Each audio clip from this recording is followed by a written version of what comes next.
Hello, I'm the Doctor.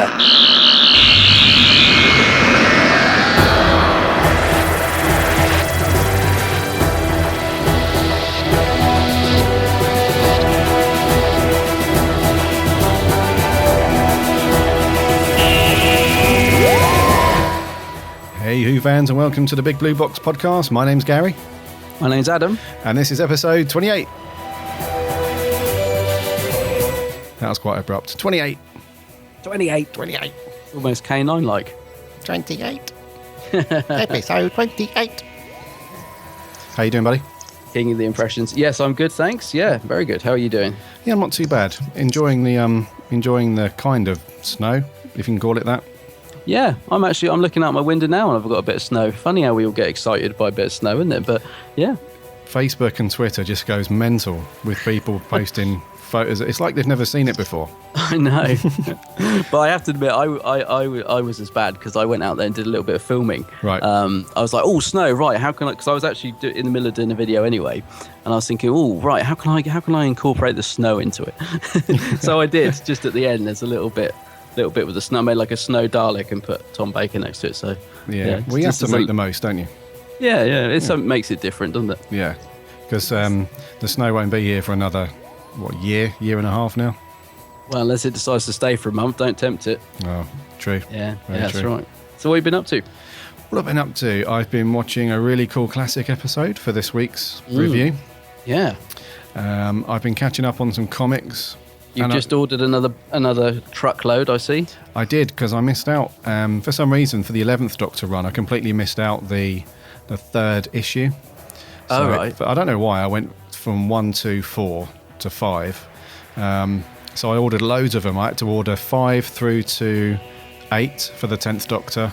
I had to order the 3rd, and then the 5th through to the 9th or the 10th for the 11th Doctor, and then the next 3 for the 12th Doctor. So it's a big old package on its way to you. Yeah. I must admit, I was getting concerned actually because I had a parcel go missing recently. This is the one that turned up the other day that I was doing the filming on, and that had a pack of comics in it. And I was a bit concerned because obviously you have to wait a certain time before you can report it missing, right. And the comics had all gone. Like you know how they go past their pre-order. So I was thinking, oh no. So there's a slight chance when they resend the order, I won't get them, and I hate having missing, like whether you get like episode 1 to issue 1 to 3 and then it jumps to like 5, 6. I was thinking, no, my OCD will not be able to cope if I'm missing an issue.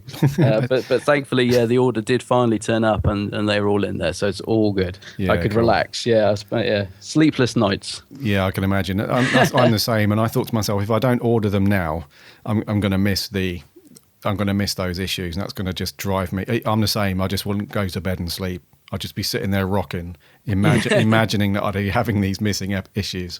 That's right. So, you've got to have them all. Yeah. What have you been up to, mate?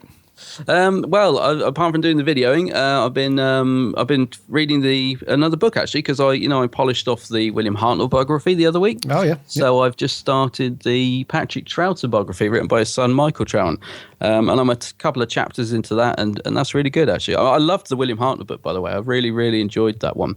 And this one's good as well. It's really interesting to find out about the actors behind the Doctor. It's fascinating actually. That's one of your recommended. That's on the recommended list, is it? Yeah, I really enjoyed it actually. I loved the William Hartnell book, and I'm only a couple of chapters into the Troughton biography. Okay. But I think because it's written by his son, it's very personal, and it would seem Patrick Troughton was a very private man, bit of a ladies' man, from what I can gather so far. I've heard that as well. Yeah. So it's been a good read, but yeah, I'm only a couple of chapters in at the minute, so yeah, but enjoying it so far. Okay, cool. Yeah. And I saw a nice little photo of your when you were watching our review episode this week. You put a photo of the DVD with the cheeky little chap poking around the back. Oh, Bok. Bok, yeah. Oh, it's one of my favourite little figures, that Bok figure. He's cool. Yeah. I just I had to dig him out actually because he's one that I've kept in the box because he's so fragile. He's really sort of, his arms are so thin, and and I love that figure, and I keep him boxed. But I thought for the photo I'll dig him out just this once and then put him straight back in the box. Yeah, I was going to say you haven't got any you haven't got any unit soldiers around to deal with that guy, or try and deal with him, should I say? No, that's right. He's cool though, isn't he? He looks very cool. Yeah. Yeah. So, do you want to land it for the news? Shall we land it? Yeah, go for it. Do it.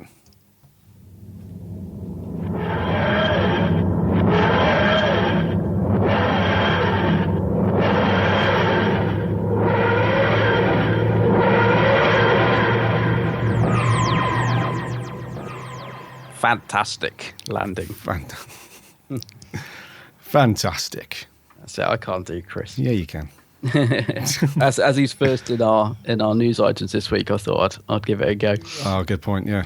We were talking a bit about him last podcast, weren't we? Yeah, we were hard on him, weren't we? The last one. Well, yeah. I think we were sort of balanced because I know there's sort of a lot of mixed feelings about Chris out there, and I think we're sort of in the middle, aren't we? We sort of we wish he'd embrace the Doctor a bit more, but we kind of get why he doesn't to a point. So we're not sort of as hard as some, I don't think. Yeah, I guess so. We were truthful but fair, I guess is the way to put it. I'd like to think so. Yeah. And if he's listening, take that on board, please, Chris. Yeah. First bit of news. This was at first because we spoke about this before, and I was totally with you on your initial thought until we looked at the details into this video. But yeah, it's I thought it was a bit of a media play, a bit of a media stunt at first. But yeah, so those of you who have not seen it, I think it's just bad timing really for this video, because there was a story, wasn't there, last week or the week before, where he was doing a lot of press for his new show that was that's coming to Sky Atlantic. Sky Atlantic or Sky One of the two. Yeah, and, Fortitude. Fortitude, right? Yeah. And he was doing the rounds as you do, and his publicist had said to the people doing interviews, no Doctor Who. He's not going to talk about anything to do with Doctor Who. And then this person ultimately puts their foot in it and says, how do you feel about Capaldi as the Doctor and stuff? And he hangs up. Yeah. And so that's good. That got us on a little bit of a talk, didn't it, about our feelings on Mr. Eccleston and his constant kind of just not really embracing the show's fandom and being into it like some of the other actors who have played the Doctor. Yeah, that's right. Yeah. And a few days later, this video pops up online where Chris Eccleston is over in the US somewhere, and it looks like he's just in a restaurant or a bar, and a Doctor Who fan has asked him to help him propose to his girlfriend. And now she's clearly a Doctor Who fan, which is why Chris Eccleston, says the things that he does. And yeah, we'll put a link to the video in the show notes. But essentially, there's a girl at the table. She's having lunch with her friends. All of a sudden, Chris Eccleston walks up and he's like, "Hi, I'm the Doctor. I've got my TARDIS out the back. Let me just go and get my assistant or my companion, whatever." And he comes back with her boyfriend and he proposes, and it's all happy and stuff. And my initial feeling was, is this a bit of a media stunt by Chris's, and I use this phrase with quote marks, Chris's people, to kind of to ease the Who fans a little bit, to show them that he is very much into the show, and he does embrace Doctor Who fans and stuff like that. But you then pointed out to me this morning that this video was uploaded, was it about a year ago? Yeah, it was April last year, I think, because I had my slightly skeptical head on at first, because he sort of throws in all the lines, like, I have a fantastic wedding, TARDIS, I'm thinking, I was a bit like you, this seems well timed considering all the stuff that's been said. But it was uploaded last year in April, and I think maybe, perhaps, if you were the person that got that, if you were the person who put that video up and you were hearing all this stuff about Chris, I suppose you'd want to sort of say, no, look at this. He's not against the show. Look, this is what he did for us. So it could be that it was a fan or the person who actually had the video made sort of wanted to get it out there just to show that he's not a bad guy. Yeah, and that was because initially, I did think this is a little bit. This is too well timed, in consideration with what's happened in the press with this story. But it was a year ago, so I'm guessing that the person who owns this video, I think you're absolutely right. I think they saw this story, and they saw probably a lot of fans commenting on the story saying, yeah, he never does anything, and he doesn't really treat fans that well, or Doctor Who fans anyway. And they thought, he can be a good guy, he can be a good ambassador for the show. But I still don't know how I feel about this video. I still think it's a little bit, because let's face it, what has he done really? He's just said to somebody, I'm the Doctor, my TARDIS is here, let me go and get my companion, stands around for a bit and then says congratulations and fantastic, and then leaves. He hasn't signed photos at a convention or anything. He hasn't done anything crazy here. Let's remember that. I suppose it depends sort of, if he was just sat at the bar and the guy went up to him and said, oh, could you do this? I suppose it's, if it's an on the hop thing, it's quite good. If he sort of, because he could have just sort of went, I'll sign an autograph or something, but I'm not doing that. Depends sort of how it come about, and I suppose we don't really know because it cuts straight to him going over to the table and stuff. He looks, he's smiling in it. He looks pretty relaxed and happy. So it's difficult to say, isn't it? Yeah. Maybe there is more to him than we're giving him credit for in terms of Doctor Who fans, but.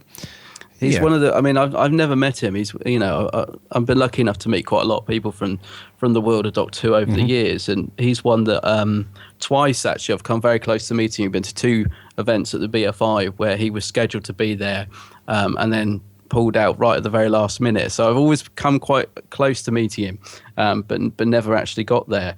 And I would like to meet him just so that I could say to you, one way or the other, oh, I met him, he was actually really nice, or I met him and, didn't really want to know or whatever. But yeah, I think unless we do ever get the chance to meet him, it's difficult to say, really. It is, yeah. And we've said a couple of times, haven't we, on the show that we wish he would do a bit more because really like his Doctor. So I think this is it, and I think this is where a lot of the frustration comes from, actually, because his Doctor is really loved by a lot of fans, and I think because and us Doctor Who fans love to really get involved in the show. It's a very personal thing to Doctor Who fan, the show, and I think because he's sort of so distant from it, that's where the sort of the anxiety comes in, because you're thinking, no, I love this Doctor, I want to meet him, I want to get photos with him, and he doesn't want to know, and that's where I think a lot of the anger comes out. But I have to admit, a lot of Doctor Who fans have jumped to his defence, and I'm sure there are Doctor Who fans out there that have met him. We might even have listeners out there that have met him, and if you're listening to this and you met Chris, let us know what he's like. Is he a nice guy?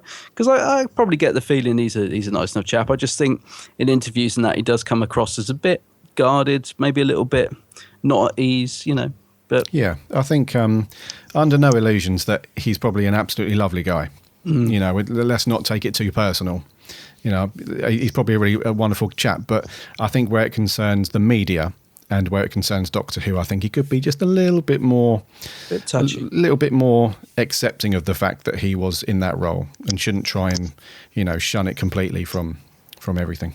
Yeah, I think that's fair. Yeah, so I know you're listening, Chris, so please take it on board. And if you'd like to come on, Chris, and chat to us on the podcast, we'd love to talk with you. Yeah, and we would be fair as well. I think that's the thing. We wouldn't give you a hard time. We'd ask you some questions you might not want to be asked, but we'd be fair, wouldn't we? We'd absolutely be fair. Although if he's listened to last week's podcast where we said we were gonna bundle him outside, accost him on the street and force him to sign autograph, he probably won't want to come on. But we wouldn't really do that. Anyway. Yeah, so that was fantastic. Next bit of news, come on. So next bit of news, this is a great bit of news, isn't it? Yeah. This has kind of been floating around the ether for a while, actually, as rumours, and is it going to happen, isn't it? So Lego are officially going to release some Doctor Who sets, some Doctor Who products. And I think that's great. I don't know if you ever got into the character options things that were like Lego, did you? Yeah, I've got a couple of those bits, yeah. And they were okay, weren't they? They weren't bad. Yeah, they were okay, but you can't beat the official Lego, though. You can't beat the official Lego, and this should have been done years ago. Yeah, I can't understand, because I was doing some work, because my day job, I'm a designer and web stuff and all that, and I was doing some work for the company. The Pop Funko figures. Oh yeah, I was doing some work for those guys, and I said to them, "Why the hell do you guys not do anything with Doctor Who? Because it would fit their figures and their stuff really well." And they said, "We've contacted the BBC every year for like 15 years, and they're very touchy about who they give the license and stuff to." And I can imagine that Lego have had the same problem, because although this is the reason why they're releasing this Lego now is because every year, or twice a year maybe, they have this this campaign called Lego Ideas, where fans of Lego can submit ideas of what they want to see the Lego company, produce and release. And there's been loads of really cool ones. Like earlier on last year, there was a Ghostbusters set. And they've done some really cool stuff. So this has only come about because a fan, his name's Andrew Clark, who worked up the concept and did all that stuff, and now they're going to officially release it. But which is awesome, because I love Lego.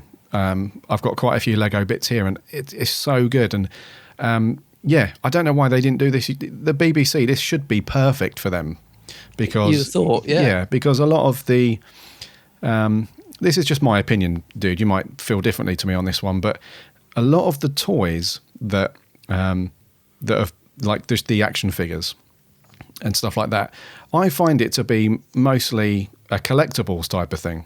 I don't, a lot of listeners, may disagree with me on this, but I don't really see many small kids properly playing with Doctor Who action figures.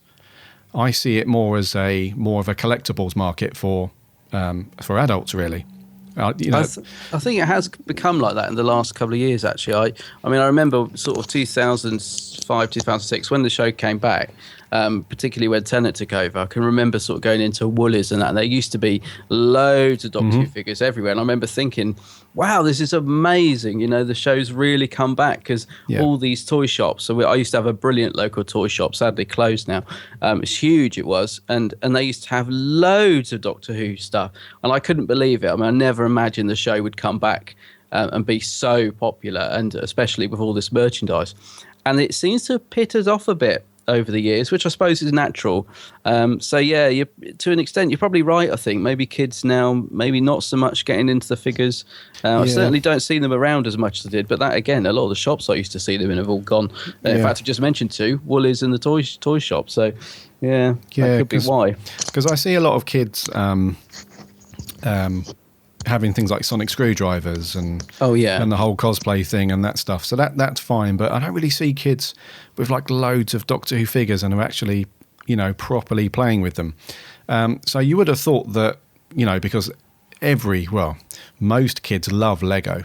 So you would have thought that the BBC would have been on this from years ago and get it in front of kids and stuff. But anyways, it's really, really cool. Again, we'll put a link to this set in the show notes, and you can check it out. But it looks like a really good set, doesn't it? And one of the photos they've released is the classic Capaldi eyes and eyebrows thing. Yeah, I love that. It looks really good. Yeah. And the actual set itself has got some really cool figures. There's a Tennant and Rose. There's a little K9. There's a Dalek.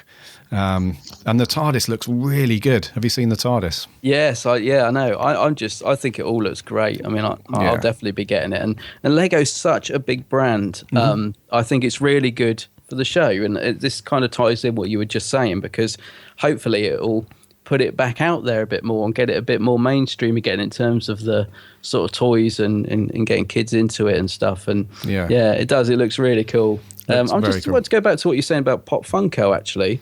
They are actually going to do some Doctor Who stuff, aren't they? There's something on the way. Oh, is there? Yes. Okay, that might be... Yes, I will have to investigate this. I'm sure they have finally got something on the way. In fact, I think John Barrowman tweeted a picture just the other day of him holding his figure. Now, I could be wrong. I do have a tendency of mixing reality and and dreams up, but I'm pretty sure they've actually got some Doctor Who on the way. Yes, you are correct. Am I? Yes. Good. Yes, I have Googled it as you've said it, and they are going to. So that's really good news. Actually, I can tell there's a initial promo pic, and I can see Tennant, Smith, Capaldi, Tom Baker, a Dalek, the TARDIS, and a Weeping Angel so far. A TARDIS. Oh, brilliant. Yeah, it just says Doctor Who real vinyls coming in April 2015. Oh, wow. So not even that far away. Oh, that's great. Yeah, and there's more. Actually, there's more. I can see more. I don't know whether these are official, but I can see an Amy Bond, Rose, Tennant. Yeah, that's cool. It looks cool. So it looks like their persistence with the BBC has finally paid off them. Yeah. Oh, good. That's Good awesome. stuff. Awesome news. Yeah, excellent. We'll pick a few of those up and review them. Yeah, definitely. Oh, yeah, I will be getting them all. You'll get the bluff. Where will they go? This house is just bursting at the seams. But yes, I'll be picking those up. That'll be more figures in your house that just pop up in random places. This is why I don't let my partner listen to the podcast. You know, mustn't know about these things. Oh man, yeah. Shh, shh, shh. Shh. Right. Okay, moving on, dude. Next bit of news. This is for the online peeps out there. The BBC released an online children's game last year. It was called The Doctor and the Dalek, and it was a slightly different take on your normal kind of online game. It wasn't just a point and click or a typical sort of shoot 'em up video game. It was an attempt to teach kids how to code. Oh, that's right. I remember now. Yeah. And so they released that, which did really well, and now it's now they've released it for tablets and phones.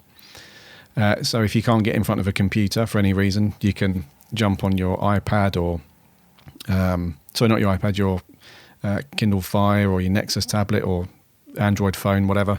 You can get it on the Play Store, the Google Play Store. And it's a really good game, actually. I did the online version when it came out last year. And it's obviously very basic if you know the fundamentals of how to code stuff anyway. It's very basic, but it does cover a lot of cool stuff, and apparently the uptake was really, really well. It did really well, and it was really well received. So if you haven't had a chance to check it out, you can still go to the BBC website and do it, or you can just jump on and download it for your phone or tablet. But it's really, really well done, and it's like a story. It's a well-written. It's actually a pretty well-written story. And Capaldi's done the voice as well, hasn't he? Isn't he done? He has done the voice, yeah. Yeah. So it's well written. It's worth going through the game just for the story. Really, I'm not going to reveal no spoilers, but it's worth going through the game just to go through the story at least. And it's really good. And the actual coding aspect ties in really well with how you progress through the game. So yeah, if you haven't had a chance to check it out yet, jump on the website or your phone or tablet. It's very, very cool. And is it all free as well? It's all free. Yep. Yeah. See, I ought to download it. So I'm the world's worst gamer. I really am dreadful. So I haven't downloaded it thus far. But if it's free, and I know that I'm just because I always die immediately when I start a game. But yeah, I'll check that out. So yeah, on your recommendation. Absolutely, mate. Yeah, it's not a typical game that you would normally play. You have to actually do some little coding challenges and stuff like that. So it's very cool. You have to use your brain, you mean? You have to engage your brain just a little bit. Well, I'll give it a go. I love that. You're completely writing yourself off. Yes, yeah. I'm just picturing the brain of Morbius. That's my brain. That's my brain. So check that out. That'll be good. Moving on, I'm really excited about this last bit of news. Absolutely thrilled. Big Finish have just released that they're going to. They've just released news that they're going to release a box set, which will be Colin Baker's.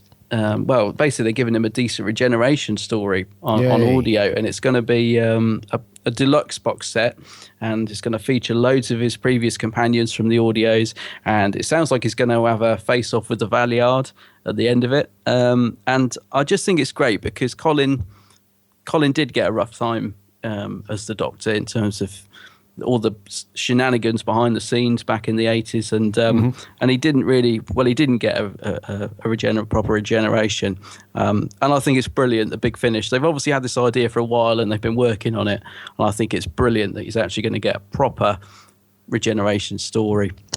Yeah, I think this is one of the best announcements I've heard in a while, actually, from Big Finish, because if you think about Colin Baker's Doctor over the years, out of all of the actors who have played the Doctor, he's probably been the one actor that has put himself out there more than anybody in front of the fans, and really, and because let's face it, he was treated like poo to a degree, wasn't he, when he was actually playing the Oh, Doctor yeah. on the TV. He wasn't treated very well.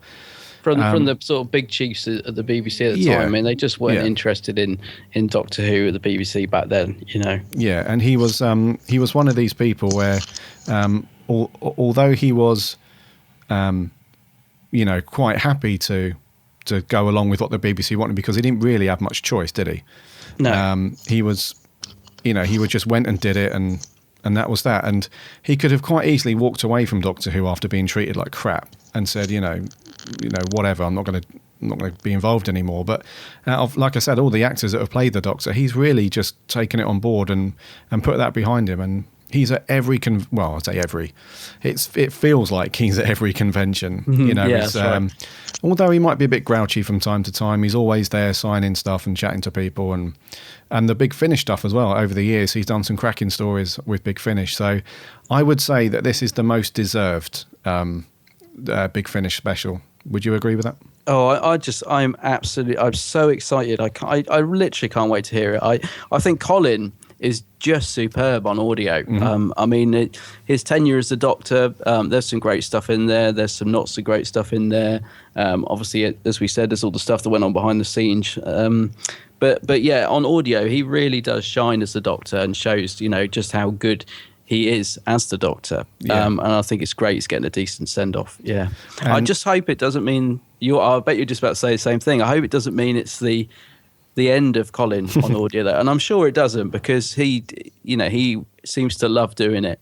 So I don't think we've heard the last of him on audio, although this hasn't been clarified. And that's the good thing about Doctor Who. We can be timey-wimey, can't we? He can still, even though he's recorded his last adventure as the Doctor, he can still go back and do loads more, because that's what we can do with Doctor Who. Exactly. So I don't think we've Yeah. heard the last of him. I certainly hope not. Yeah, I was going to say, I hope this isn't his last outing. I don't think it will be. No, I wouldn't have thought so. No, I think there's quite a few stories left in Old 60. I love that, yeah. And so just to clarify, in case, because any listeners are not sure on this, his very last TV appearance was The Trial of a Time Lord, is that right? Yeah, and unfortunately, his last words were carrot juice, carrot juice, carrot juice. This is the last thing he ever got to say, Right.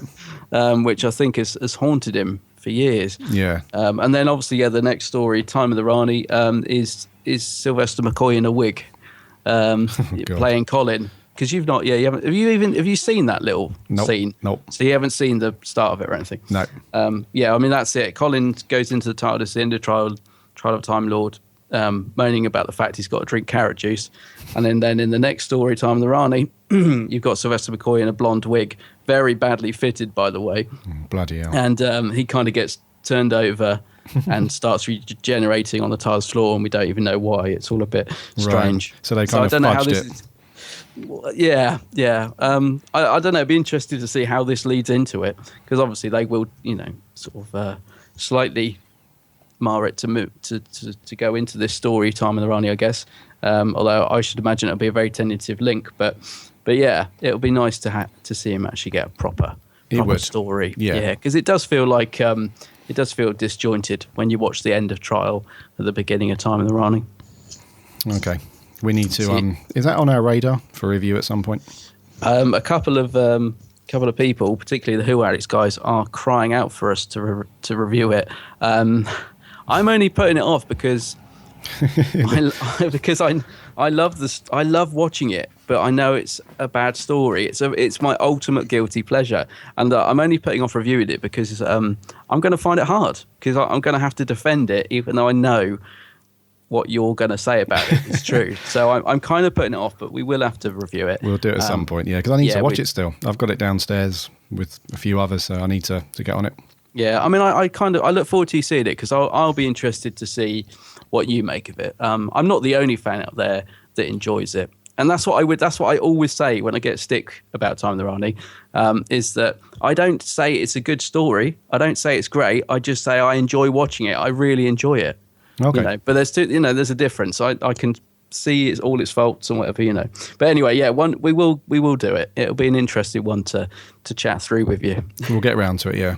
Yeah. And before we move on, just want to say another thanks to the Who Addicts guys. Actually, you gave us some really kind kind words in your latest video about the subject of a female doctor. That's right. Yeah. We inspired them to do a little video this week. Yeah, and we feel your pain. Trust me. You feel talking on a subject like that. It's not an easy one to kind of get your thoughts across. So that was a cracking video, though. Yeah, it was. Yeah, it's good. I think that's going to wrap for news, buddy. That's it. Some good stuff. Yeah. Shall we move on to our review? Can yes. I before you give us a title, I just want to set the scene a little. All right.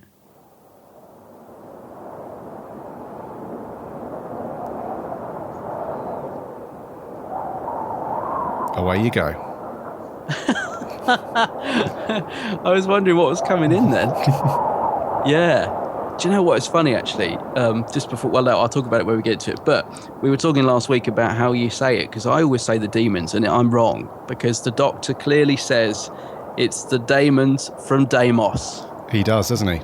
Yeah, so it is the daemons. It is the daemons. Yeah. Cool. Yep, he says it. I rewound it 3 times to make sure. So it's the daemons that we're reviewing this week. Yes, I see what you mean. Never mind, we'll soon fix him. Jenkins? Yeah. Shot for the wings there. 5 rounds rapid.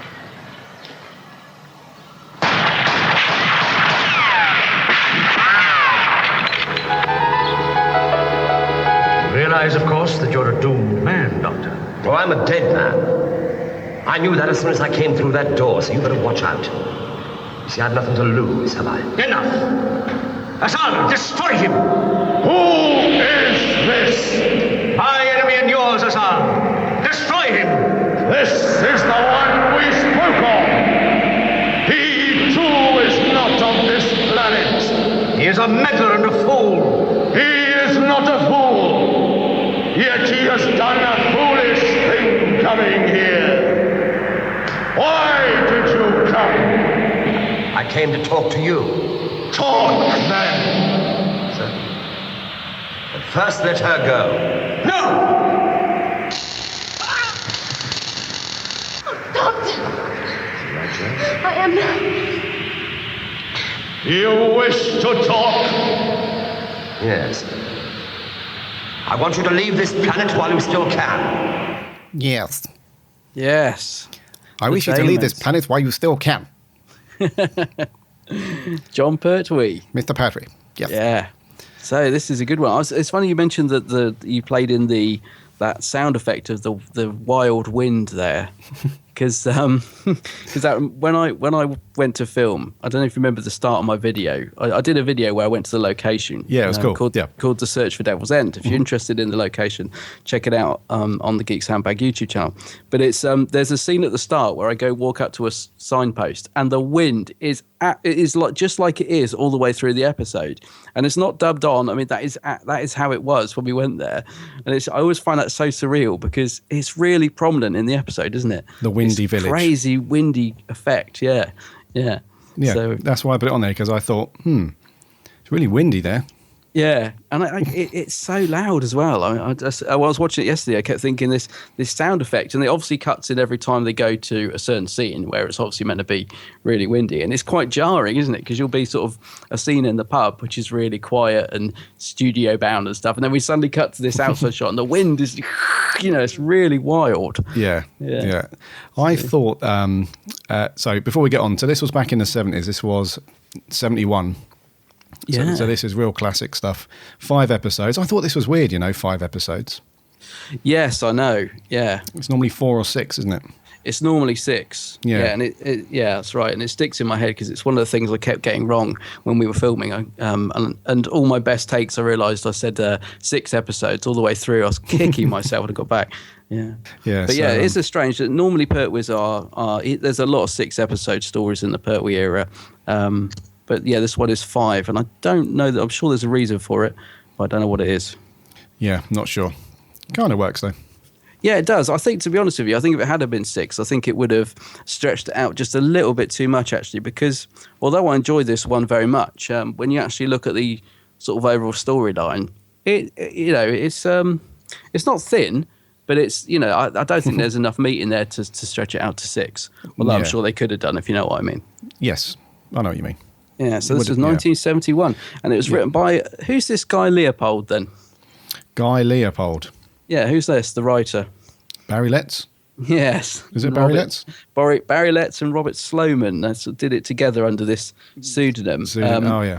I was watching the extras yesterday. I'm not being knowledgeable. I only watched it yesterday, and Barry was saying Leopold was his middle name, and I think Guy was Robert's son's name or something. So it's all to do with the Writers Guild, isn't it? They couldn't put it under their name, so they had to make one up. Yeah. That's quite common, I think, back in the sort of 60s and 70s of Doctor Who. I think we get a few instances like that. It was, yeah, with certainly with British television around that time, the Writers Guild. It was a bit of a legal thing. So that's cool though. Guy Leopold. Yeah. Guy Leopold, yeah, and I think Barry Letts, come up with the initial idea for it. I think he sort of come up with the concept of it. I believe. Is it that way around? Yes, yeah, it was, yeah. Yeah. And it's quite interesting, isn't it? It's quite gothic. It's almost a bit Hammer horror, I think, this one. Yes, yeah. And I thought that aspect of it was really cool. I really liked the kind of very classic horror feel to it, because it's kind of as it starts, it's just you see this village where it's like really big storm, and it's lightning striking, and it's lighting up the church and all that stuff. It does really, toad. Yeah, the toad. Yeah, it does. It sets a very good atmosphere. It's definitely got a creepy vibe to it. I love the intro, actually. I think, with all the lightning and stuff, I think it works for it. All the rain pouring down and stuff. I think it works really well as a sort of sets the tone straight away, doesn't it? It does, yeah. You immediately think, right, this is we're in for a bit of a spooky, well, not a spooky one, but a bit of a macabre, paranormal kind of thing. Yeah, it's very cool. And so obviously John Pertwee is the Doctor. Joe Grant, who gets into a lot of trouble in this one. I love Joe Grant, actually. Yeah, I really do like her as an assistant. I think because I like her and Pertwee together, I think they make a nice Doctor assistant team. Okay. Yeah. Yeah. Do you like Joe? Yeah, she's okay. Yeah, certainly worse companions. I got a feeling I've probably got more affection for her than you. I get the feeling you might find her a little bit ditzy, maybe. I found her, to a degree, not as annoying as I expected. Well, I say annoying. That's not the right word. Not as predictable as that kind of. Because I've seen another one of hers, and she was a bit ditzy, a bit bimbo-y, but not as much in this one. She just seemed to be in trouble a couple of times, and a little bit damsel in distress. But she was all right though.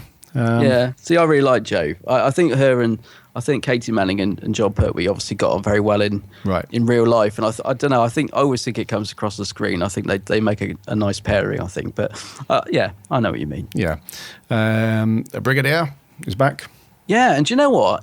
I think he's really great in this. He's not actually in it as much as I thought he was. But his scenes, like there's some really nice little comical scenes between him and not Benton. Oh, Richard Franklin was his character. Mike Yates. There's a couple of nice little gags between the two of them where he's sort of being slightly cheeky to the Brigadier, and there's a nice scene where he wakes him up in the middle of the night and everything. And even though Nick Courtney isn't in it all that much, I think he's great actually in this one. He's really good, I thought. I really like him in this one. And I'm a big fan of the Brigadier in general. Oh, I love it. He's very, very cool. But I agree with you. In this one, he's got... It's like he's not taking this one too seriously. I found that in a lot of the scenes that he was in, he had like a very slight grin on his face a lot of the time. And it's kind of half smile. And yeah, it was just... he was just really enjoyable to watch in this one. And so the Brigadier is back.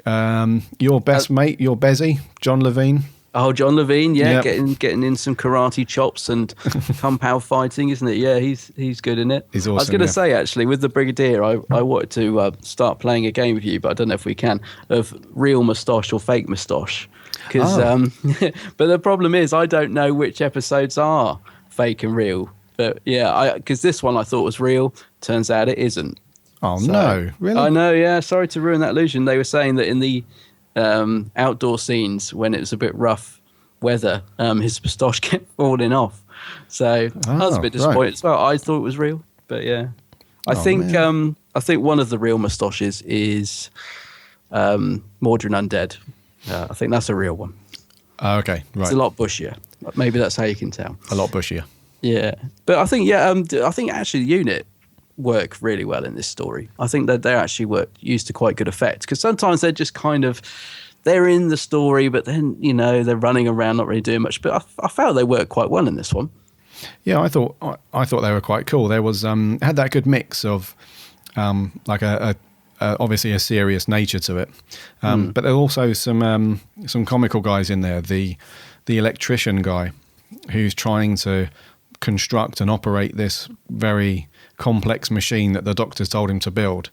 He hasn't got a bloody clue, has he? He just doesn't know what the hell he's doing. No. And the doctor's losing his rag for him a little bit and trying to get him. And then the brigadier gets on his case as well.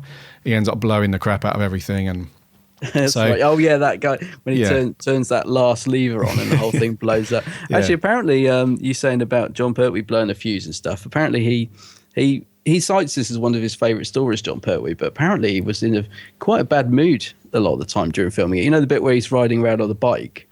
Oh yeah, yep. Yeah, apparently he couldn't get it to start at one point, and they had to do take on take, and he was getting really touchy. So when he did get it to start and they did the take, apparently he just didn't come back for about 2 hours. Just drove off on it to let off some steam.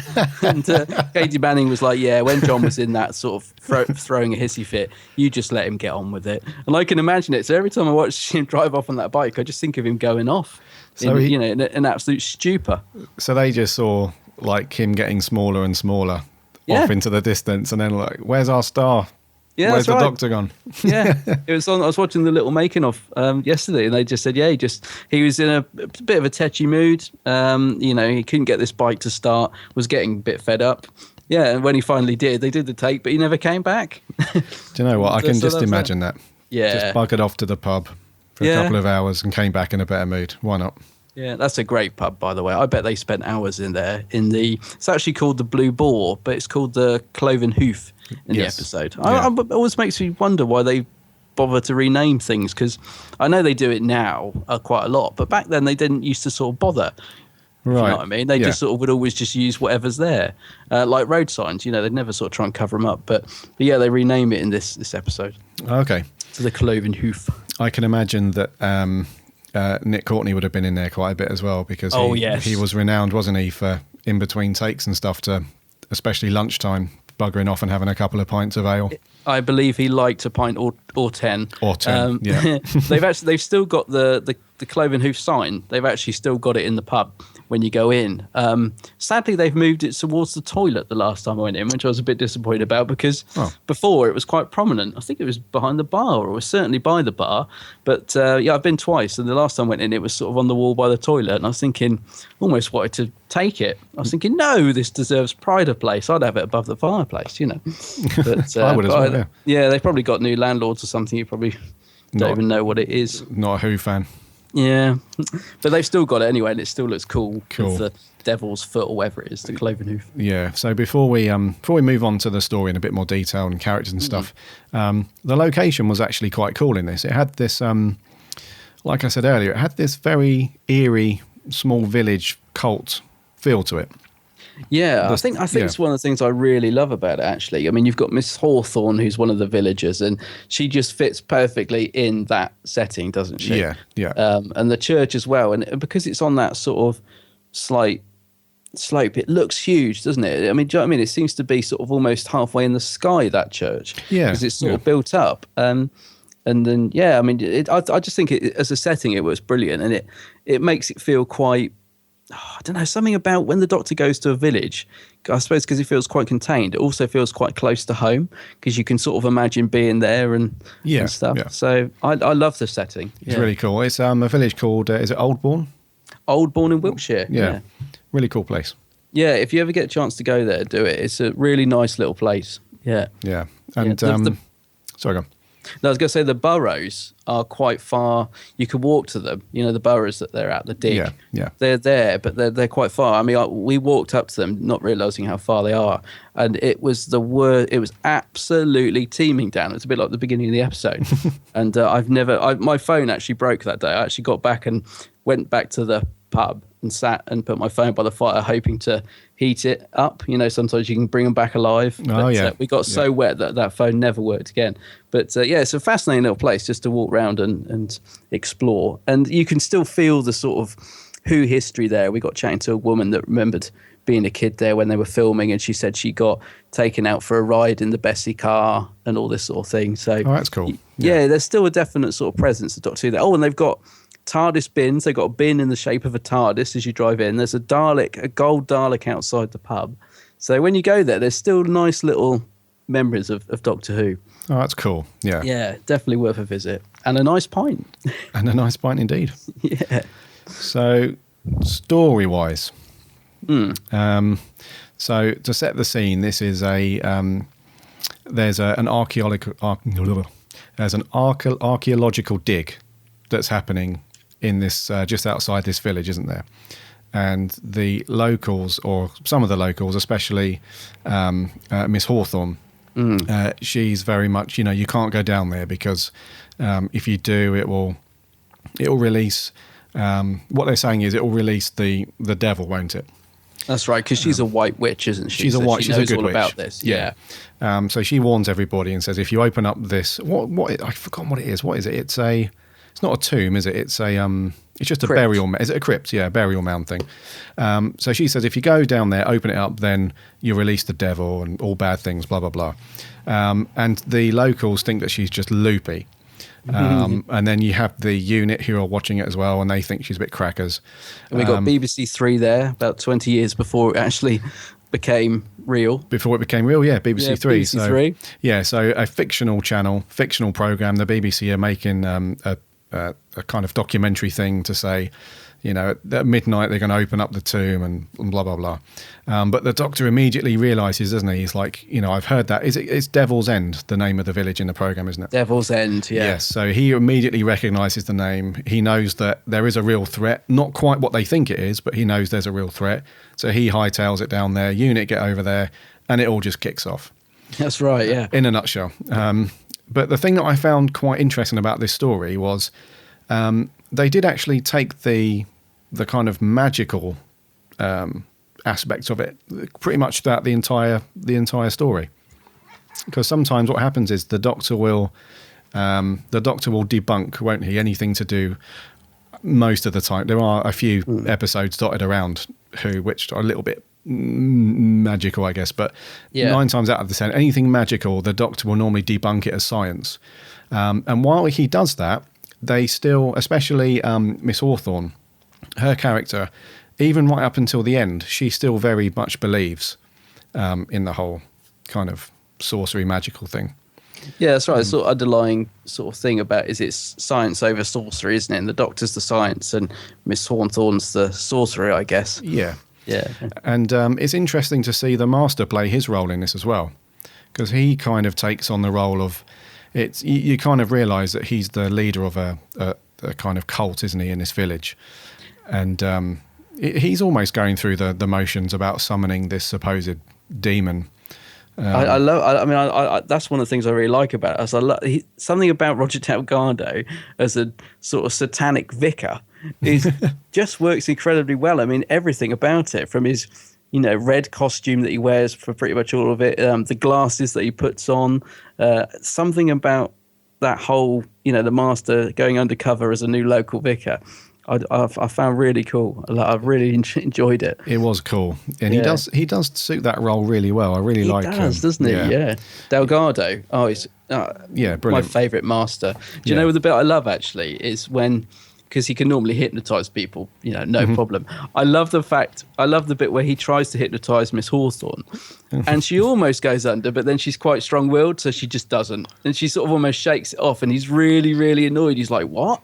That doesn't normally happen. I love that scene. Do you know what? She didn't take any nonsense in this story. No. That scene, actually, where she turns up to see the vicar or the Master. The Magister. The Magister, yeah. His assistant, he's trying to put her off. He's like, he's not here or whatever. She turns around to him, doesn't she, and says, if you don't show me to the Magister, I'm going to, have to use violence. That's right. I was like, she's going to kick his ass. And she would as well. Yeah, so she was quite cool, yeah. I like her character. Yeah. She's very sort of upper class. No, not upper class, but she's got a very posh voice, doesn't she? And her features sort of make her look like she's a bit stuck up, but she's not. I really like the character, Miss Hawthorne. Yeah, she reminded me of if you were to go to a cartoon artist or something and describe a person, that's what a cartoonist would draw. She was quite not funny looking, but she looked like a cartoon character to me. She was very. She's funny. Got very prominent features. Yes. Yeah. And it suits it well, and a good match for the Master and everything. Yeah, I like that. I like the fact she doesn't take any nonsense or doesn't get hypnotized. Yeah, it's very cool. And I love the Master's reaction as well. He just can't get over it. Yeah, Delgado's brilliant. I mean, I rate him as the best. He was the original Master, and I still think he's the best. I can just love watching him. He's got a real suaveness about him, and like you said, him being a vicar as well, because it's so juxtaposed between the Master's character and a vicar. I think it's brilliant. It's just so much fun to watch. It's very cool. He's great in it, and I thought that he would get a bit more of a to kind of fast forward to the end. I guess I thought he was going to get a bit more of a bit. I thought they were going to make the ending a bit more about him rather than just kind of walking away with Unit. I thought he was either going to escape or he was going to put up a decent fight, but yeah. Yeah, I know what you mean. I don't know whether that's just because it was the last episode in that series, right? That they just kind of wanted to tie it up that he got, because he normally escapes, doesn't he? Like every time Unit capture him, they normally pull a mask off, and it's not him, and he normally escapes. So whether it's just because it was the last episode of the series, series 8, I think, wasn't it, or something? But maybe they just sort of thought, well, we'll leave it at that for now that he's been captured. I don't know, but I know what you mean. It did feel, because he kind of does a half-assed attempt to get in Bessie and escape, and, and then just gets brought back. Because Bessie's remote control or something in this one, isn't it? Yeah, voice activated. Yeah, voice activated. Yes. Yeah. So I thought that was a bit of a weak ending for him. I'd like to have seen him kind of evil cackle as he runs off across the field and then disappears or something, or I don't know. Yeah, no, I know what you mean, and I'd forgotten actually that the Master and the Doctor don't actually get to meet till the last episode. I was always thinking there's more interaction between them. It's the last one. Yeah, watching it again yesterday, I was thinking, like you said, a bit of a missed opportunity there. It could have been a bit more of the two of them together, and like you said, a bit more use of the Master. Yeah, because Pertwee's quite famous, isn't he, for his karate or his kung fu chops.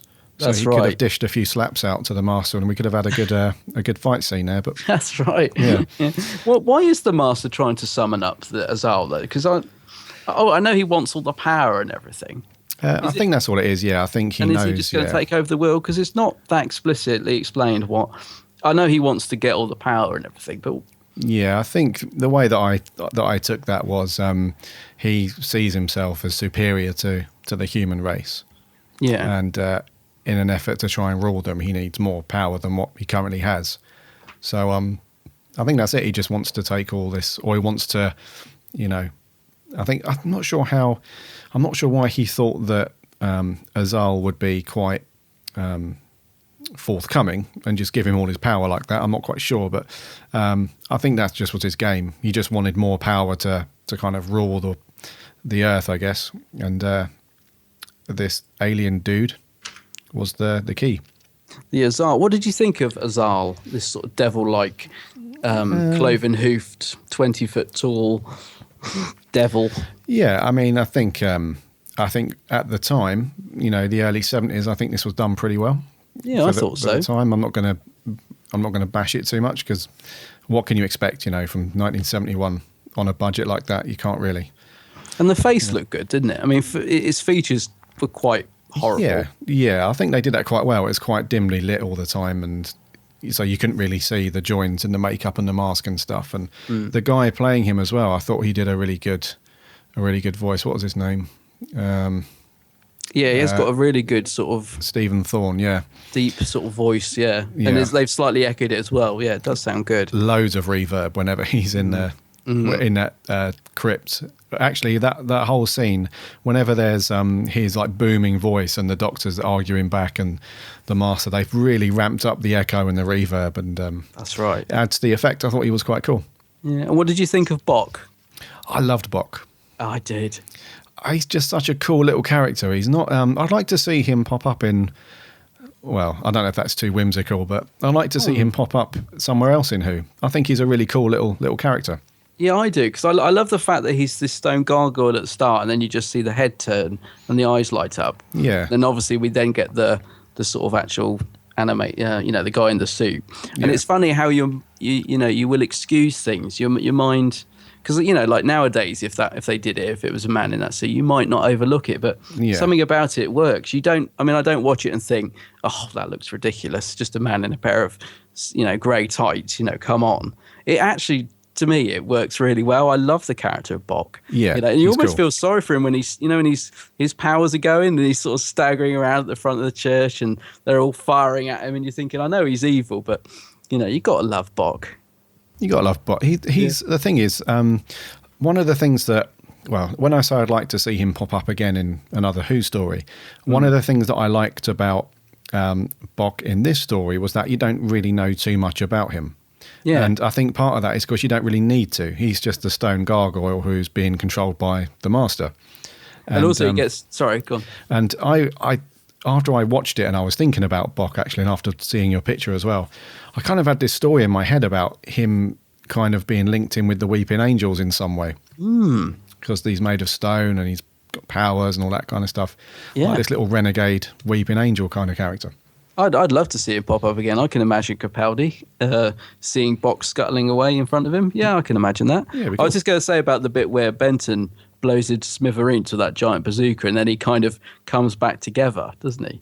Yeah, that's. I knew that was going to happen, though. Did you? I think it's. Yeah, you can. Yeah, I think it's just the effect. You can sort of see it coming. But how does he get defeated? Does he just die when Azal blows up or whatever? Or forgotten now. No, what actually happens to him? No, he doesn't actually get defeated. He just turns back to stone. Oh, of course he does. Yeah, and the Brigadier kind of taps him on the head and. Oh, that's with right. His cane, yeah, and he's. They just kind of leave him. They don't. It's really weird. They just leave him in the graveyard like this. This really powerful demon in the graveyard. I guess he could be called a demon. He's just. They just leave him to it. Gargoyle, yeah. They just leave him to it.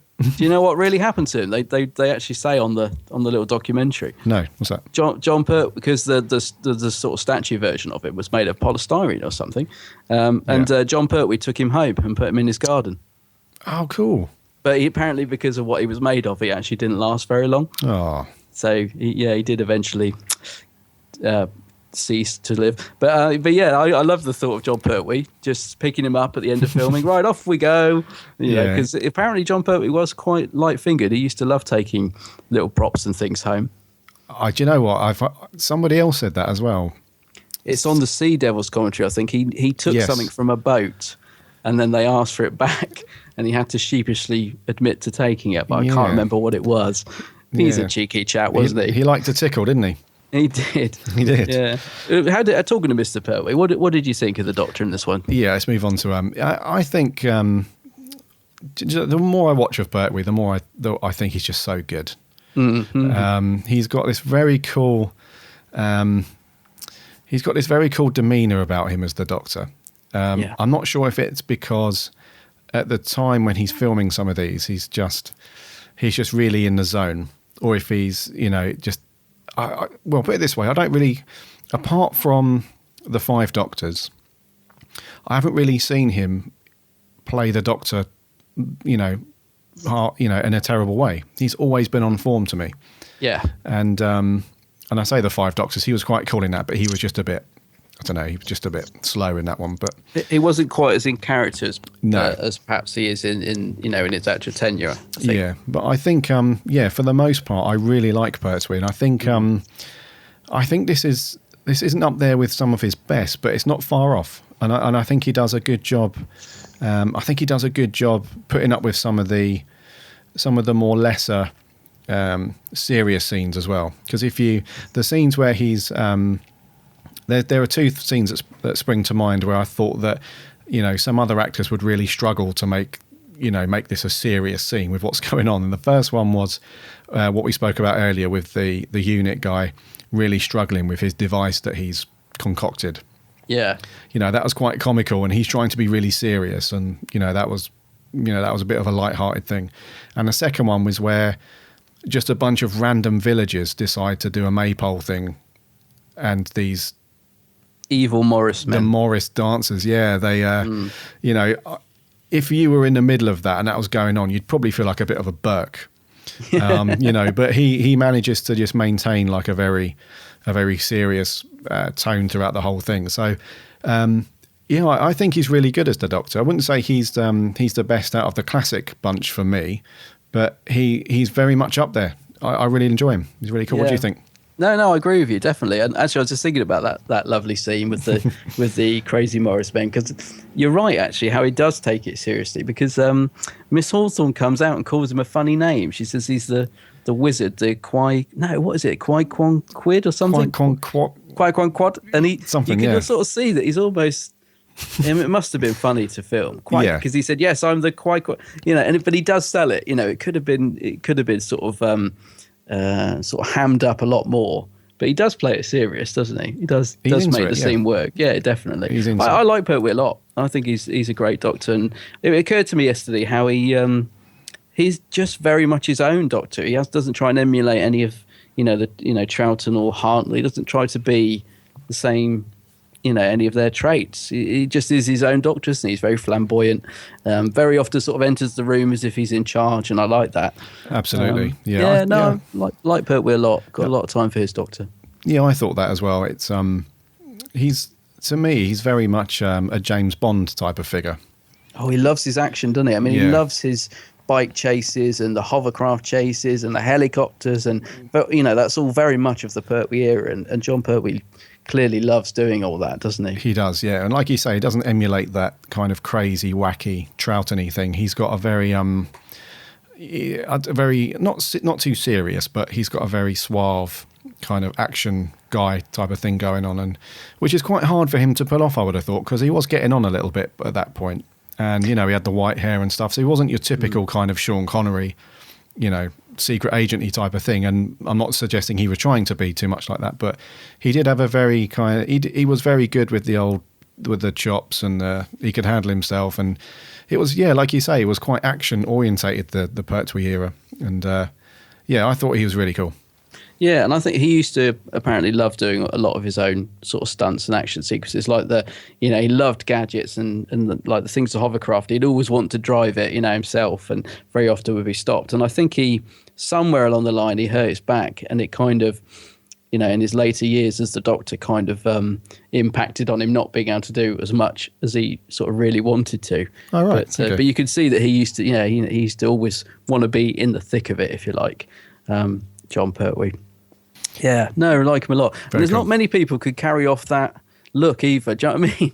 He's got the frilly shirts, the velvet jackets, the cloak, the cravat. Do you know what I mean? But he does pull it off. He doesn't, he doesn't look stupid. He's got a real class about him. Not everyone could pull that look off. No, well they reference that, don't they? When he first walks into the pub to ask for directions, someone says, why are you in costume? Sort of thing, and he gives them a real dirty look. Oh, they say something about and that ridiculous wig, and he goes, "What?" And I love that line. Yeah, that's really good. That's one of the things I liked about this episode, this story. Sorry, just these little comical moments and these little humorous things. I think that's a real testament to the writing on this one, where it didn't take itself too seriously.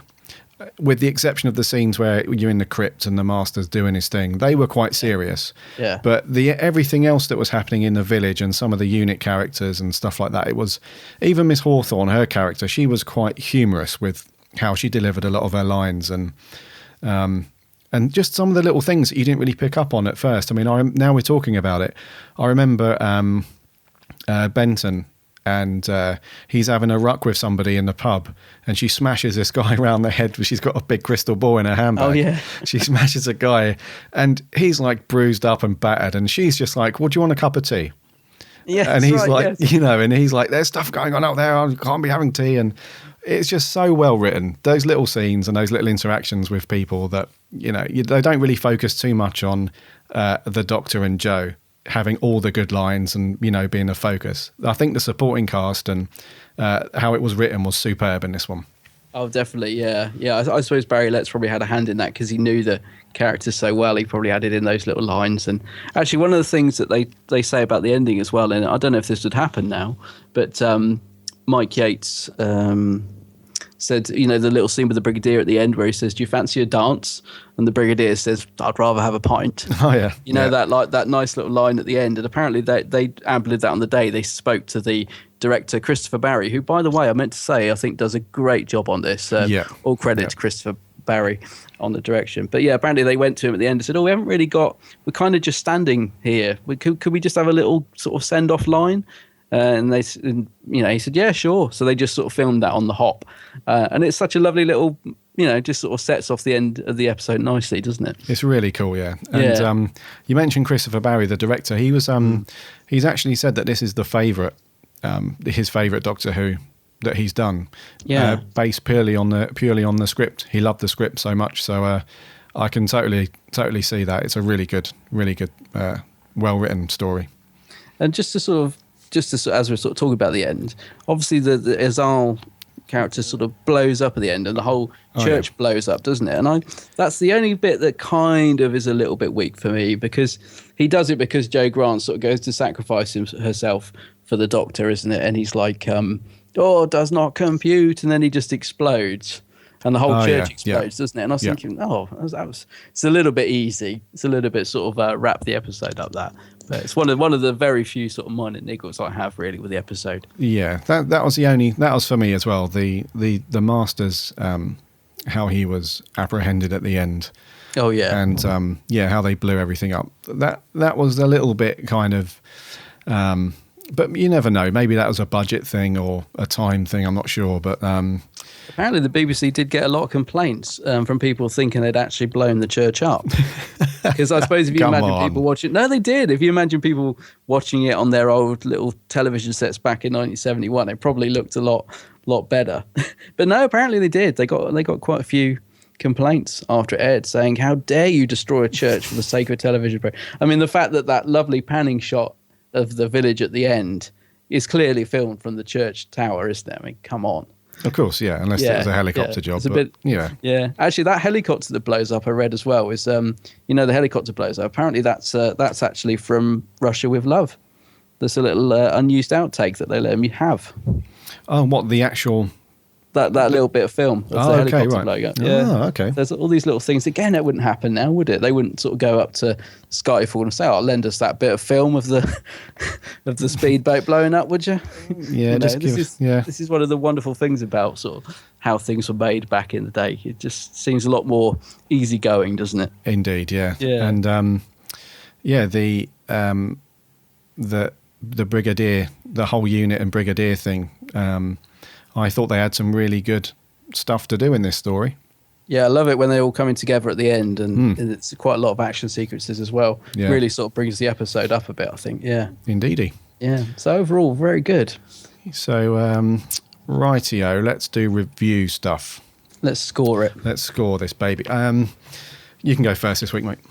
Oh, well, I really enjoy it. It's always a story I've really, really liked. I know sometimes people say it's a bit overrated, and to an extent I can see that because of the sort of actual storyline, but I love it. I really enjoyed it. I'm going to give it an 8 out of 10. Another snap week. Is it really? I had a feeling you might go 7.5. No.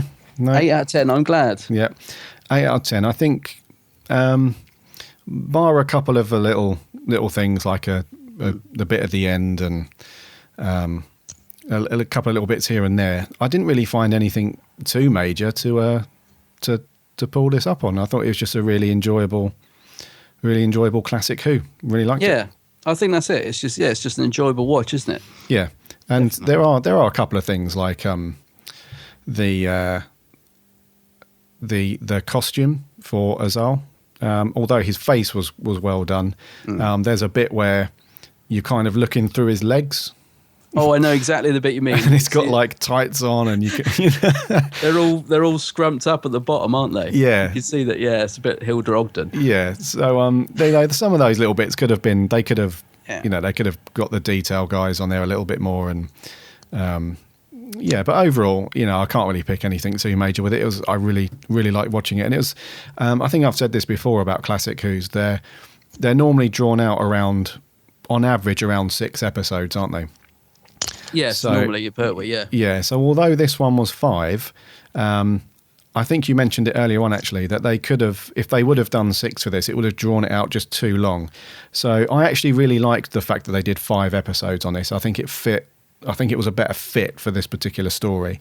So that was another thing as well. I didn't, go into the 6th episode and was like, oh, come on, you can get through this. We can do it. Which I've had on a few classic Who's, but no, this one was a good fit for me, and yeah, it was good.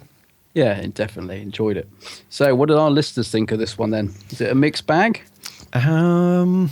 We've got quite a lot of comments on this, and some of the comments were really detailed as well, weren't they? Yeah, I think it was generally positive. Let's jump on Facebook first. Doctor Who, for fans by fans. Chat with Wings. A lot of people did say this quote. Actually, it's obviously quite a very popular, famous quote. Yeah, Chat with Wings, 5 rounds rapid. Yeah, he says the Daemons. What an awesome story! What feels like a Hammer horror story and is possibly a precursor, the Gothic Hinchcliffe era of the show.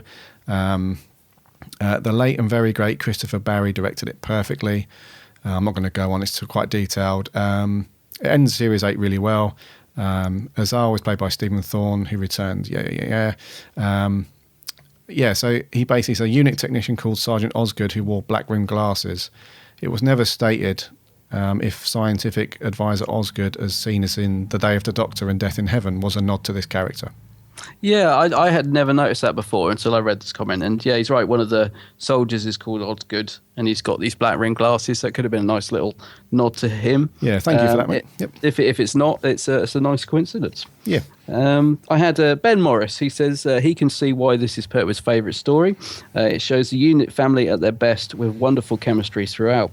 He loves Bessie being forced through the heat barrier, and of course the famous line, "Chat with Wings, there, 5 rounds rapid." Who could hate Bok? Exactly. Bok's brilliant. Overall, a true gem, and my 3rd favourite story of all time for Ben Morris. Okay. Wow, so that's very high on his list. Yeah. Cheers, Ben. Cheers. Thanks, Ben. Those cheeky chaps from Who Addicts Reviews. Those guys. Hi, guys. Yeah, hello. They say, I've only watched your story. Actually, it's Matt from Who Addicts. He says, I've only watched your story once and it was quite a while. But what I remember, he really enjoyed it. Loves a supernatural, magical feel to it. The Master was great. And after we mentioned it on the last podcast, it's kind of prompted him to give it a rewatch, which you should do at some point. Yeah, definitely. I think it's definitely one you can rewatch. I think there's a lot in there to enjoy. Yeah. Mark Keane, he says, I was there when this was filmed. Wow. Whoa. I was very young and at St Michael's School in Oldbourne, Devil's End in brackets. I remember the hoo-ha around Doctor Who being filmed in the village. Well, I bet it was great to be there, actually. I think clearly those people at the end, I assume, are villagers playing extras, I would imagine, or a lot of them. Yeah. It seems like that end shot, there's a lot of people there. I guess they just said to everybody, come on out, So, yeah, I bet it was fun. I would always call it Devil's End from that point on, though. Yes, yeah, I would. That's the only thing. Yeah, it's cool though. Kai McNamee, a truly classic Pertwee story. Prime example of what I love about Doctor Who, deals with mythology, giving an interesting and alien explanation. All the regular cast are on top form, including Roger Delgado and Stephen Thorne's Azal is ominous. Great story, 8 out of 10. Oh, he agrees with us. Mm-hmm. Excellent, 8 out of 10. Our lovely friend Helen Jones. Hi, Helen. Hi, Helen. She says, The Daemons is just superb. The story, the performances, the setting in beautiful Wiltshire, the Master unit, Bessie, and again, Chap with Wings, 5 rounds rapid, Bok and the show Stealer himself. So yeah, Helen absolutely loves it. She says, this is a story I would suggest to anyone wanting to see the 3rd Doctor's era at its very best. And she just says loves it. Cool. Yeah. I'm going to give you 3 quick ones here. Jace Howes, I'll have to rewatch and give you my opinions. James Wilson, oh yes, one of my favourites. Cheryl Stevens, scared me when I was young. Pertwee still brilliant. Yes, it is a scary one. I've got quite a few here, so I'll rattle a couple very quickly. Mark Fitzhugh, definitely one of the best with good use of the unit team. Yeah, I think they work well. Harry Westergaard, he says, great story. John Pertwee, Roger Delgado are on top form. The side characters are interesting as well. Azal and Bock make great monsters. Yes, they do. Alex Pinfold, he says, love this story. One of the first Doctor Who's I ever watched, as it was one of the 1990s repeats, so I'm a bit sentimental about it. Great stuff. Stuart Stockwood, even though I've not seen all of this story thus far, what I have seen is a good story. The Master is brilliant as usual. He's given it 6.5 out of 10. Okay. Richard Doogie. Sounds like Stuart hadn't watched it all, by the way, but he probably has now. Richard Doogie, he says this was his first Pertwee episode, and he really enjoyed it. Haven't always been a fan of Unit in the New Who, but enjoyed their involvement in this story. He also likes Bock, and he says there's a vague resemblance between Bock and the Weeping Angel. Something you picked up on, Gary. Yeah. And he says he would give it an 8 out of 10. So he agrees with us as well. I've got a couple more here. Do you have a couple? I've got a few more, yeah. Yeah, okay, yeah, over to you. Jeff Waddle. Hi, Jeff. Hi, Jeff. He says, not a fan of the Pertwee era by any means, which is strange because that's the earliest I can remember, but I blooming love this and is easily in my top 10 of Who. Wow. Very excellent. Positive one there. Yeah. Matt Thomas, he did a really long one, so I really appreciate your time to put this really long comment, Matt. I'm not going to read the whole thing, but you can nip over to the Facebook page if you want to read the whole thing. Did a review on this a while back. Iconic story that sums up why Delgado is my favourite incarnation of the Master. Azar was great. The wind sound in the background really created a chilling atmosphere. Yeah. We know exactly what you mean, Matt. Yes, we do. Unit was absolutely superb. 5 rounds rapid. Great quote there. Benton shined in this one. And when I met John at Cardiff Comic Con, I said I was a huge fan of the story. And he said how much he loved filming this one because he didn't get to wear the Unit uniform because it sometimes was a bit itchy and irritating when he was filming. Overall, fantastic story. One of Pertwee's finest. 8 out of 10. Another 8 out of 10. These are all on the same page here, mostly. Yeah. So I've got a couple of quick ones here just to round off before I come back to you. Ryan Anthony says, I think it's a great story. It got better and progressed each part. John Pertwee and Roger Delgado are both excellent in this, and it's undeniably a classic. Helen Martin simply says it's one of her favourites. And finally, on my Facebook page is Robert Lithgow, who I think we did enjoy Robert's no-nonsense comment last week, or was it the week before? But this week he says, it's good, nothing majorly wrong with it, but I don't see why it's so highly rated, plus the ending is a bit of a letdown. I'd say 7 out of 10. Okay, not bad still. Not too bad, yeah, not quite as harsh as... Was it Paradise Towers that he absolutely obliterated? Yeah, I think so. Yeah, so he enjoyed this one more, which is always good to know. Oh, okay. Just to finish up over on Twitter, Claire, whose Twitter name is NerdOwl42. Oh, hi, Claire. She's put Benton, Jack with wings there, 5 rounds rapid. Really like this one. Thank you, Claire. And we also had a tweet from Andy Frankham-Allen. Oh, hi, Andy. Yeah, you might recognise that name. He's the author of the first series of the new Lethbridge Stewart novels. Yes. He's to those. Yes, he's now a friend of the Big Blue Box podcast. Welcome aboard, Andy. He says, overrated story, but still very good. I think it echoes The Forgotten Son a lot, unintentionally. Yes, and The Forgotten Son is the first book in the new Lethbridge Stewart range, I believe. So, indeed. Yes, that'll be interested to see what he means. Indeedy. So lots of great comments there, and thanks to everyone, because like you said, some of them were quite lengthy, weren't they? And it's really great that you take time to do it. So thanks to everyone who pitched in. Indeedy, it doesn't. Sometimes it's a lot of. It sounds weird, but it can be a lot of effort sometimes to jump on Facebook or Twitter and start typing away, especially when you're busy at the time or whatever. So we really appreciate you guys taking the time out to do that. It's very cool. Absolutely.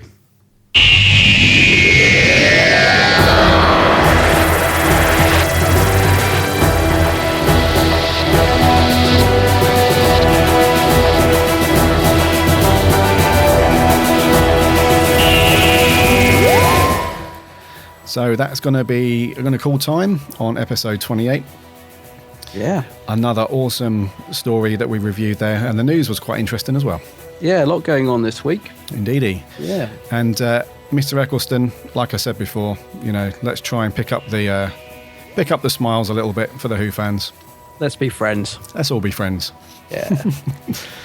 And I'm just going to give my video another shameless plug. If you do like the location of the story and you want to see me going around all the locations, do search for The Devil's End on Geeks Handbag YouTube, because I'm really proud of that video. I had such a good day there. So, yeah, give that a watch as well. Do you know what? I think that was the first video of yours that I watched. Oh, is it? I think so, yeah. I really liked it. Awesome video. Yeah, I loved going there, as it shows in the video. Yeah, great fun. Yeah, we'll pop a link to that video. Cool. And also check out all your other videos. Really cool. Oh, yes, do. Not just that one. Check them while out. you're there, just watch all 71. Gary? Yes. Do you fancy a fertility dance? Go on then. That's what they say. It is, it's weird. Yeah. Fancy a fertility dance, Gary? Or should we go for a pint instead? Second option. Yeah. Yeah. Cool. As always, you can find us on Facebook and Twitter. Just leap over to twitter.com/Big Blue Box Pcast or facebook.com/Big Blue Box Podcast, or just head over to the website bigblueboxpodcast.co.uk, and there's links to everything on there. What are we doing next week, buddy? I've caught you on the hop again. You have, haven't you? I believe it's The Unquiet Dead, isn't it? Yes, I think so. Yes, I haven't got the schedule in front of me. I believe it's The Unquiet Dead, listeners, so give us your thoughts on that. Yes. If it's not The Unquiet Dead, we'll have to do it now anyway. If it's not, we'll do it anyway, yeah. So jump on and give us your thoughts. Until next time, I'm Gary. And I'm Adam. And Alonzi!